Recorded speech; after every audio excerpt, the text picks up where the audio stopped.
जय बर' हारिनि नोंथांमोननि गेजेराव दिनै मोनसे भिडिअ लाना फैबाय। नोंथांमोना थाम्बनेल आरो टाइटेलाव नायनानै अलरेडि फैखाबाय। दा एकदमबारे आं बे भिडिअआव दिनै बुंगोन आरो भिडिअआ जुदि गोरोन्थि जादोंब्ला आरो निमाहा बिग्रोबाय आं साफ्रोमबो रायजो राजा आरो दैदेनगिरि सारमोननाव। स्पेसियेलि जोंनि गेजेराव दा मोननैसो साननैसो सिगां जोंनि गेजेराव ससियेल मिडियाआव मोनसे बाथ्रा ओंखारसारदों, गुन्दा फिलायबाय, गुन्दा फिबाय। दा गुन्दा सोदोबा बबेनिफ्राय फैदों? गुन्दाया दिनै पलिटिकेल फैनाय लोगो लोगो राजखान्थिया इलेक्सन खाथियाव फैनाय लोगो लोगो मानि थाखाय गुन्दा सोदोबा ओंखारखो? स' आं डिसकासन खालामगोन आरो बिनि सायावनो नोंथांमोनजों जा हायो आङो बुंगोन आरो नोंथांमोना जुदि बिनि सायाव कमेन्ट खालामनो हागोन आरोना आंनि बुंनाय बाथ्राफ्रा बेसेबां सैथो आरो नंगौ ना नङा। दा एक्सुवेलि माने इलेक्सननि बारा दा फुरा बारबाय, एकदमबारे सिमब्रेनाय बार बायदि बारबाय। स' बिनिखायनो जोंनि गेजेरावहाय जोंनि माखासे दैदेनगिरि सारमोनाबो माने इमसनेलनि बाथ्राफोरखौ मालाबा बुंफ्लाङो बा बुङो बिथांमोना। दा बिथांमोननि इमसनेलनि बाथ्रा बुंनायनि खारनावनो बिथांमोननि बाथ्राया एक्सट्रिमलि जानोसै आरो एक्सट्रिमलि जानानै बिदिनो जोंनि समाजावहाय माखासे ग्रासरुट लेभेलनि दैदेनगिरिफोरनाव बियो मोनसे गोहोम गोलैहोनोसै। दिनै नोंथांमोन नायबानो जाबाय, इलेक्सन फैनाय लोगो लोगो जोंनि गेजेराव मा जायो? इलेक्सन फैनाय लोगो लोगो जोंनि गेजेराव जायो ओरैहाय मा होनना बुङो, इउपिपिएलआ बिपिएफनि फ्लेग बेसिबाय, बिपिएफआ इउपिपिएलनि फ्लेग बेसिनाय, नङा होमबा? इउपिपिएलआ बिपिएफनि बेनार पस्टार बै लागायनाय वाल पस्टारफोरखौ बोस्लाबनानै गारबाय, बा ओरै बिपिएफआबो इउपिपिएलनिखौ माने चान्स लानानै बिदिनो वाल पस्टारफोरखौ बोखारनो गारनाय। स' बेबायदि मोनसे जोंनि गेजेराव इलेक्सन फैबा कालसार दंमोन, बेयो सिगां समफोराव कालसारा दंमोन। सिगां समनि कालसारा दंमोन। आरो जे गुन्दानि बाथ्रा बुंदों, माबा मोनसे बाथ्रानो बुंदों, थारमाने बिदिया माला फैयो? जेब्लानाखि जोङो इलेक्सननि मुङाव जों माखासे इयुथ्सफोरखौ जोङो माखासे केम्प खालामनानै दोनो, अफिस खालामनानै दोनो।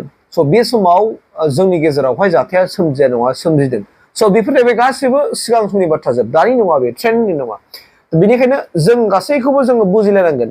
दिनै सापज हमना गुन्दानि बाथ्रा ओंखारबाय थादों दायो, नो डाउट पलिटिकेलाव बिथांमोना मानि थाखाय बुंनाय मिथिया, खिन्थु सोरबा सासे बेक्तिया देरहानो थाखाय, सोरखौबा राजा खालामनो थाखाय, सोरखौबा इएम जिएम खालामनो थाखाय जोङो मा, नोंनो दिनै सोरखौबा फैगोन नामा?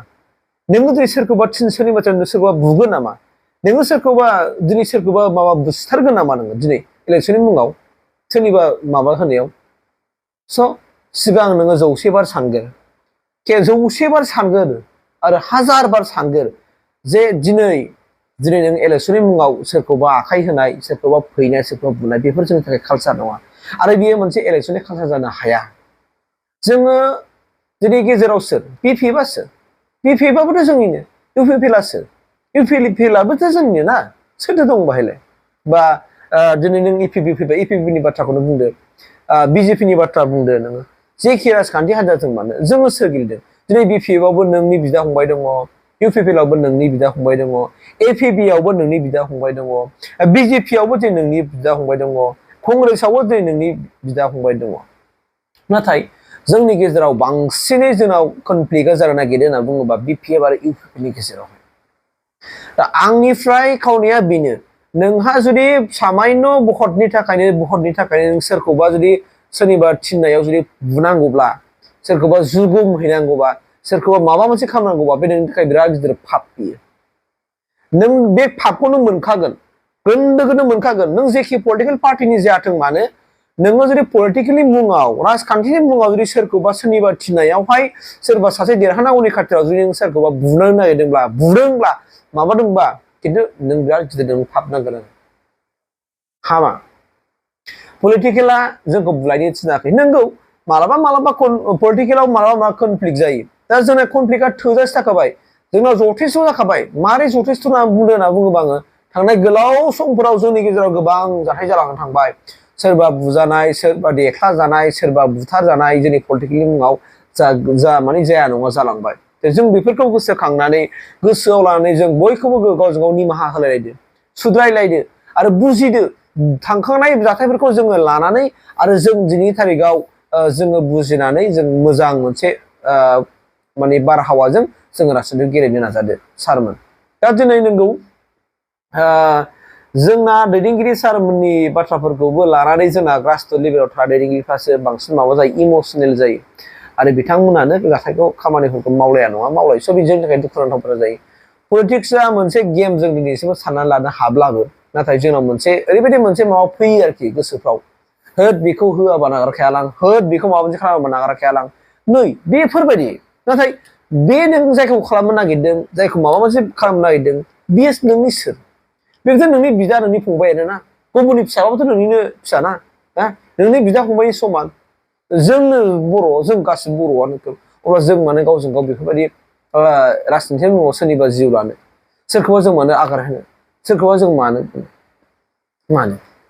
बुलाय सोलायजों राजखान्थि गेलेनानै देरहानाय जागोन मा प्रब्लेम मोनो दिनै नोङो सोरखौबा बुबायनो न' डाउट सोरखौबा नों बुबायनो सोरखौबा माबा मोनसे खालामबायनो देरहानायनि उनावहाय नोंहा मा मोनगोन नोंहा मा प्रफिट मोनखो क्ररपति जाखो नों खय बेसेबां क्ररपतिनि नोङो मालिक जाखो बा नों बेखौ बुनायनि उनावहाय थासारिया मोजां थासारि फैदों ना गाज्रि थासारि फैदों बा नोंहा माबा मोनसे प्रफिट जादों नामा लाब जादों नामा जों बेखौबो नायनांगोन बेहाबोथ' जाय बुजानाय बेहाबोथ' बिसि दं फिसा दं बिमा दं बिफा दं गथ' दं गथाय दं गैया होमबा गासिबो दंजोबो नोंहाबो दङ दिनै नोंखौ बुजायोबा नोंनि बिमा बिफा नोंनि बिसि फिसा गथ'फ्रा दुखु मोनगोन आरो नोंबो जुदि सोरखौबा बुगोनबा बैनिबो गथ' गथायाबो नोंखौ दुखु मोनगोन साव होगोन माबा माबि बुंगोन स' बेयो मोनसे सामान्य मोनसे खेला सारमोन आरो जोंनि मोनफ्रोमबो राजखान्थियारि दैदेनगिरि नोंथांमोन जोङो बेनिखायनो गासिबो जोंनि बिटिसिखौ जों सासन खालामनो थाखाय मोनसे नङा मोनसे राजखान्थि हान्जाया माने सासन खालामखागोन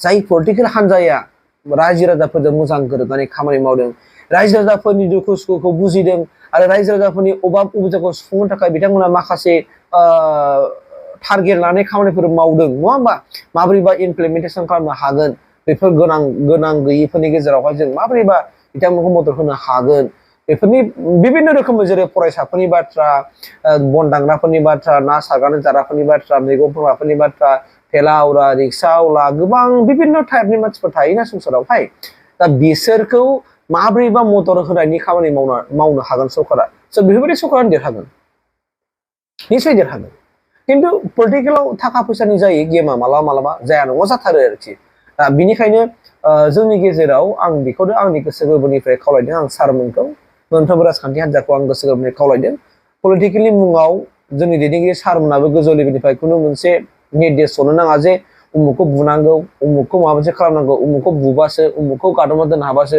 जोंनि देरहागोन बे नङा बिराद गिदिर फाप नांगोन मानोना मालायनि जिउजों गेलेनो नाङा मालायनि न'खरजों गेलेनो नाङा सामान्य नों सिटनि थाखायनो नों सासे EM जानो थाखायनो नों सासे MCLA जानो थाखायनो नोंल'सो क्ररपति खामायनो हागौ गुबुनाथ' खामायनाय नङाना स' गतिके बेफोरखौ बुजिलायनानै जों गेमनि मुङाव मोजां मोनसे गेम गेलेनो नाजादों नामा सारमोन आंनि गोसोनिफ्राय खावलायबाय ओमफ्राय देरहानायनि उनावहाय रायजो राजाफोरजों माने खाथि सोमोन्दो लाखिनानै जौगानायनि मुङाव जेन' खामानि मावलायो जोंनि ओनसोलाव माबोरै मा खामानि मावोबा नों नेक्स्टआव आरो देरहानायनि चान्सआ थाबावो बेफोर माखासे लामाखौबो लानानै खामानि मावलाङोब्ला निसय थायो आरो जों अबानो जों मा सोरखौबा बुनांगौनि दरखार गैया सोरखौबा माबा मोनसे खालामनांगौनि दरखार गैया खारन नोंनो माव नों प्रतिश्रुति हो नों खोथा हो नों बिसास खालामनानै माव नों जुदि जेब्लानाखि नोङो सोरबा सासेखौ नोङो फोथायहोनो हागोन बिसासाव लाबोनो हागोन देरहागोन निश्चितखा सारमोन मानो देरहाया जानो गोसोनि ओरैनोबाबो देरहाखागोन बे आंनि फोथायनाय आरोखि आंनि फोथायनायजों आङो बुंदों जोङो मोजां नोङो सासे मोजां दैदेनगिरिब्ला नोंनि मावनाय दांनाय नोंनि साननाय हनाय नोंनि बिबेक गासैबो जुदि गोथारब्ला देरहागोन बाय खुनु साननांगौ गैया खिन्थु जोङो सोरखौबा जोङो माबा मोनसे नानानै होनो नाङा थुनानै होनो नाङा जे उमुखौ माबा मोनसे खालाम नङाबा जों देरहानाय नंला जों जेननाय नंला नङाबा जों गिनाय नंला बिदि दासान माना बे थांनाय समनि बाथ्रासो सिगां समाव जाबाय जों बेखौ खेमा होलायलायनानै जों मोजां मोनसे बारहावानि गेजेरजों राजनितिखौ गेलेयो आं बेखौ आंनि गोसो गोरबोनिफ्राय खावलायदों बयखौबो राजनितिखौ थानानै खामानि मावनो हो सोर EPP सोर BJP सोर UPPL सोर BPF गावनि लामाजों गाव मावनो होथों गावनि लामाजों गावखौ मावनो सुबिदा खाबुखौ होलायथों एबा होलायदो बेखौ आंनि गोसो गोरबोनिफ्राय खावलायनानै जोंनि गेजेराव बिदि गुन्दा सिखाव दाखायनि माबानो होननायखौ ज्राब बालायनानै मोजां मोनसे पलिटिक्स गेलेयो नङाब्ला जोङो सोरखौबा बुनाय सोरखौबा बुथारनाय सोरखौबा जुदि जों राजखान्थि गेलेबा बिराद गिदिर मोनसे साव जागोन आरो बैफोर सावफोरा नोंनि गथ' गथाय फिसा फिसौ नांजोबगोन स' बिनिखायनो आंनिफ्राय खावलायबाय सारमोनखौ आंहा बिसास दङ मोजां मोनसे परिबेसनि गेजेरजों जोङो एबारनि 2025नि जानो गोनां सेप्तेम्बरनि 22 तारिखआव जानो गोनां इलेक्सनखौ जोङो मोजां मोनसे बारहावानि गेजेरजों परिबेसनि गेजेरजों इलेक्सन गेलेफुंनो हाथों आं बेखौ आफा इसोरनाव आर'ज गाबनानै आं बिदिखौ एसेयावनो फोजोबबाय गोजोन्थों।